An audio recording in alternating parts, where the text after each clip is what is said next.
ওমরা করলে কি কি লাভ হবে? এক নম্বর, ওমরা আল্লাহ তাআলা কোরআনে বলছেন তোমরা ওমরা করো, ওয়া আতিমুল হাজ্জ ওয়াল উমরা, এজন্য আমরা ওমরা করব। দ্বিতীয় নম্বর ফজিলত, নবীজি হজের আগে ওমরা করছে, এজন্য আমিও ওমরা করব। তৃতীয় নম্বর, যেই ব্যক্তি ওমরা করবে ওই ব্যক্তি নবীজি বলছেন সে যেন আমার সাথে সাক্ষাৎ করলো, সুবহানাল্লাহ। চতুর্থ নম্বরে ওমরার ফজিলত, যেই ব্যক্তি ওমরা করবে নবীজি বলছেন আমি তাকে সুপারিশ করে জান্নাতে নিয়ে যাবো, সুবহানাল্লাহ।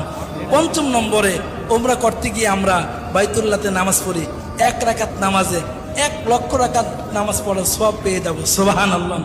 6 নম্বর ফজিলত হলো দুনিয়াতে থেকেই জান্নাতি জিনিস এর মধ্যে চুমা দেওয়ার সুযোগ হয়, যেটা হলো আসওয়াদ পাথর, হজরে আসওয়াদ, এর মধ্যে চুমা দেওয়ার সুযোগ হয়।